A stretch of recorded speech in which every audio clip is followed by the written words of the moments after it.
સંતોષ trophy સિલેક્શનમાં ગેરરીતિનો આરોપ. દમણના સ્થાનિક ફૂટબોલ ખેલાડીઓનો ભાજપ કાર્યાલય પર મોરચો. દાદરાનગર હવેલી અને દમણ દીવમાં લોકલ ફૂટબોલ પ્રતિભાઓની અવગણના અને ફૂટબોલ એસોસિએશનની કથિત ગેરરીતિઓ સામે અવાજ ઉઠાવતા પ્રદેશના સ્થાનિક ખેલાડીઓએ આજે દમણ ભાજપ કાર્યાલય ખાતે પહોંચીને ઉગ્ર વિરોધ નોંધાવ્યો હતો અને ભાજપ પ્રદેશ પ્રભારી દુષ્યંત પટેલ તેમજ પ્રદેશ અધ્યક્ષ મહેશ અગારિયાને આવેદનપત્ર પાઠવી પોતાની સમસ્યાઓ જણાવી હતી.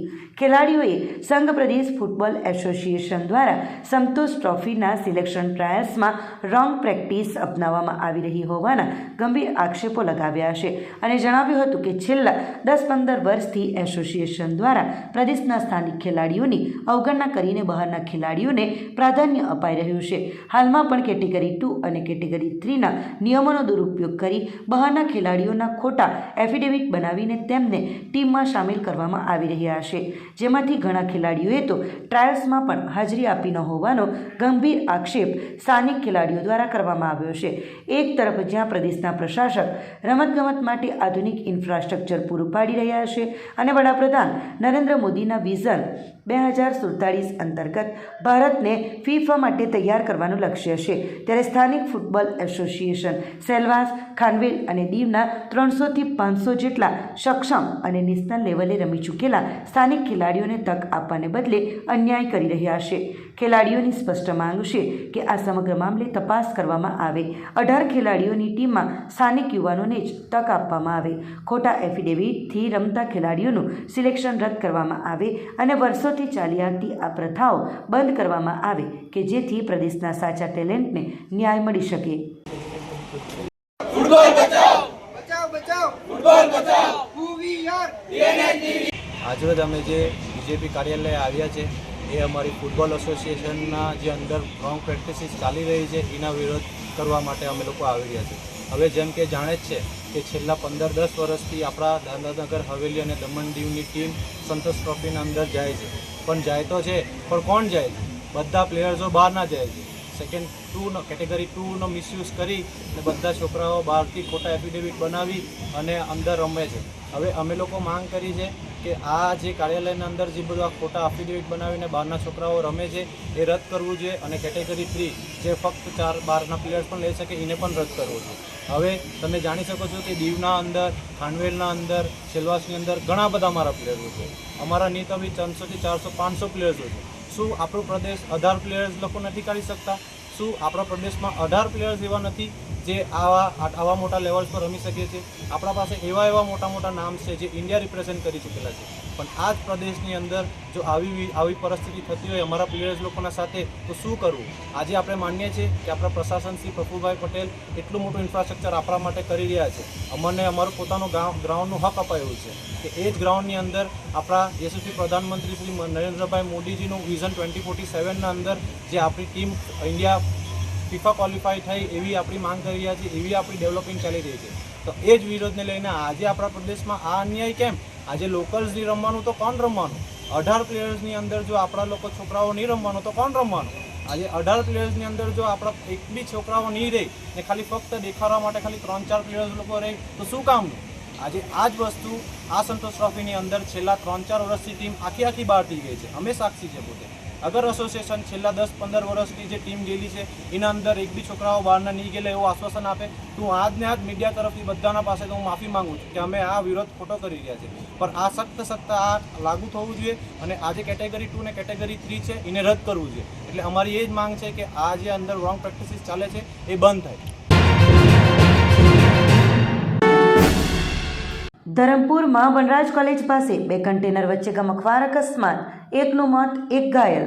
ધરમપુરથી ખેરગામ જતા રોડ પર આવેલી વનરાજ કોલેજ નજીક મધ્યરાત્રિએ 12:30થી 1 વાગ્યાના અરસામાં 2 કન્ટેનર ધડાકાભેર અથડાતા ગંભીર અકસ્માત સર્જાયો હતો. આ ગમખ્વાર ઘટનામાં એક કન્ટેનર ચાલકનું ઘટના સ્થળે જ કમકમાટીભર્યું મોત નીપજ્યું હતું, જ્યારે અન્ય એક ચાલક કેબિનમાં ખરાબ રીતે ફસાઈ ગયો હતો. અકસ્માતની જાણ થતાં જ આસપાસના ગ્રામજનો અને રાહદારીઓ તાત્કાલિક મદદ માટે દોડી આવ્યા હતા અને પોલીસ તેમજ જેસીબીને જાણ કરી હતી. સ્થાનિકો અને તંત્રની ડ્રાઈવરની ભારે જહેમત બાદ ફસાયેલા ચાલકનું રેસ્ક્યુ કરી તેને તાત્કાલિક સારવાર અર્થે ધરમપુરની સ્ટેટ હોસ્પિટલમાં ખસેડવામાં આવ્યો હતો. ઘટના બાદ તંત્ર દ્વારા રસ્તા પરથી અકસ્માતગ્રસ્ત વાહનોને સાઇડ પર હટાવી ટ્રાફિક ક્લિયર કરવાની કામગીરી હાથ ધરવામાં આવી હતી. હાલ પોલીસે આ મામલે વધુ તપાસ હાથ ધરી છે.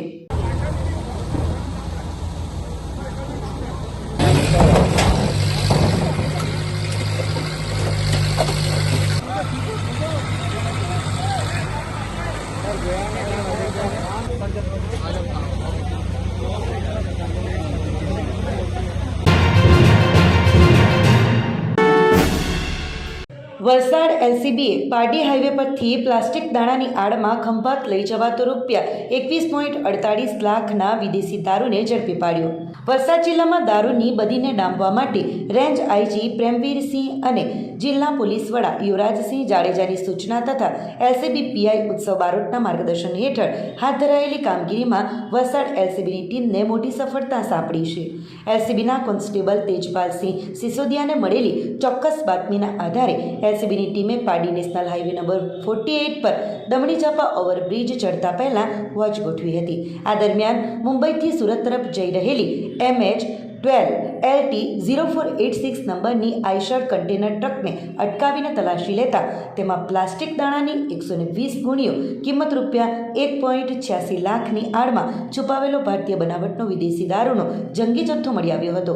પોલીસે ટ્રકમાંથી વિસ્કી, રમ અને બિયરના 158 બોક્સમાં રહેલી કુલ 4,272 બોટલ ટીન જેની કિંમત ₹21,48,000 થાય છે તે જપ્ત કરી હતી. પોલીસે દારૂ, પ્લાસ્ટિક દાણા, 15 લાખની ટ્રક અને મોબાઈલ મળી કુલ ₹38,39,000નો મુદ્દામાલ કબજે કર્યો છે. આ દારૂનો જથ્થો ખંભાત તરફ લઈ જવામાં આવી રહ્યો હતો. પોલીસે ટ્રક ચાલક મોહિત લક્ષ્મીકાંત તિવારી રહે વત્રા, તાલુકા ખંભાત, મૂળ રહે ઉત્તર પ્રદેશની ધરપકડ કરી છે, જેના ભૂતકાળમાં બોરસદ સિટી પોલીસ સ્ટેશનમાં પણ ગુનાહિત ઇતિહાસ પણ હોવાનું સામે આવ્યું છે. આ સમગ્ર મામલે એલસીબીના કોન્સ્ટેબલ હિતેશ ચાવડાએ પારડી પોલીસ સ્ટેશનમાં ફરિયાદ નોંધાવી છે અને દારૂનો જથ્થો ભરાવનાર વોન્ટેડ આરોપીને શોધવા તજવીજ હાથ ધરી છે. વાપી આરપીએફની ટીમે કેબલ ચોરનારા 4 અને માલ ખરીદનાર 2 ભંગારિયાઓને ઝડપ્યા. ભીલાડ અને સંજાણ સ્ટેશન વચ્ચે 11 ડિસેમ્બરે રેલવે લોકેશન બોક્સમાંથી 4.5 મીટર કોપર કેબલની ચોરી થતાં સિસ્ટમ ફેલ થઈ હતી, જેના કારણે 10 જેટલી ટ્રેનો થંભાવી દેવી પડી હતી. આ ગંભીર ઘટના બાદ વાપી આરપીએફની ટીમે તપાસ હાથ ધરીને 17 ડિસેમ્બરે રેલવે ટ્રેક નજીકથી શંકાસ્પદ ઇસમોને ઝડપી લીધા હતા. આ પ્રકરણમાં પોલીસે કુલ 6 આરોપીઓની ધરપકડ કરી છે, જેમાં કેબલ ચોરી કરનાર મુખ્ય 4 આરોપીઓ જીતેન્દ્ર ઉર્ફે જીતુબિંદ, મિથિલેશ ઉપેન્દ્ર રાય, રતન છોટાલાલ ચૌહાણ અને જાવેદ સલીમ રૈની તેમજ ચોરીનો માલ ખરીદનાર 2 ભંગારિયાઓનો સમાવેશ થાય છે. આરોપીઓ પાસેથી ગુનામાં વપરાયેલા હેક્સા બ્લેડ અને ચોરી થયેલો આશરે 4.5 મીટર કોપર વાયર પણ જપ્ત કરવામાં આવ્યો છે. વલસાડના પારનેરામાં ચોરીનો નિષ્ફળ પ્રયાસ, જાગૃત પાડોશીઓને કારણે તસ્કરો ભાગ્યા, પોલીસ પેટ્રોલિંગ સામે ઉઠ્યા સવાલો. વલસાડ નજીક આવેલા પારનેરા ગામમાં તસ્કરોએ મોડી રાત્રે એક બંધ મકાનને નિશાન બનાવ્યું હતું, પરંતુ સદનસીબે ચોરીનો આ પ્રયાસ નિષ્ફળ રહ્યો હતો. પ્રાપ્ત વિગતો અનુસાર રાત્રિના સુમસામ સમયનો લાભ લઈ 2 જેટલા અજાણ્યા ઈસમોએ એક બંધ ઘરના દરવાજાને તોડવાનો પ્રયાસ કર્યો હતો. જોકે દરવાજો તોડતી વખતે થયેલા અવાજના કારણે આસપાસના પાડોશીઓ સફાળા જાગી જતા ગભરાયેલા તસ્કરો ત્યાંથી ભાગી છૂટ્યા હતા. ચોરીના પ્રયાસની આ સમગ્ર ઘટના નજીકમાં લાગેલા સીસીટીવી કેમેરામાં કેદ થઈ ગઈ હતી. આ બનાવને પગલે વલસાડ રૂરલ પોલીસની કામગીરી અને રાત્રિ પેટ્રોલિંગની અસરકારકતા સામે સ્થાનિકોમાં ગંભીર સવાલો ઊભા થયા છે. હાલમાં સમગ્ર મામલે પોલીસે સીસીટીવી ફૂટેજ કબજે કરી આગળની તપાસ હાથ ધરી છે.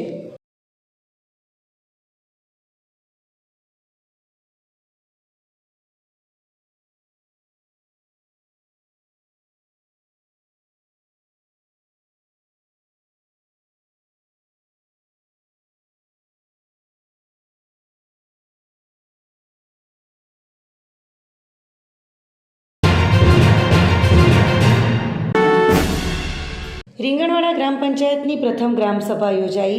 2026-27ના વિકાસ આયોજનો રજૂ કરાયા.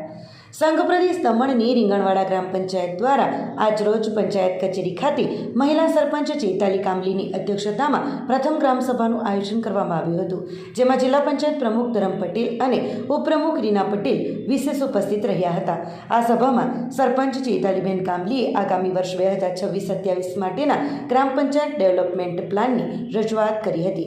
સાથે ગામની વિવિધ પ્રાથમિક સમસ્યાઓ અંગે ચર્ચા કરવામાં આવી હતી. આ તકે સરપંચે વડાપ્રધાન નરેન્દ્ર મોદીની વિવિધ જનકલ્યાણકારી યોજનાઓને ઘર ઘર સુધી પહોંચાડવાનો નિર્ધાર વ્યક્ત કર્યો હતો.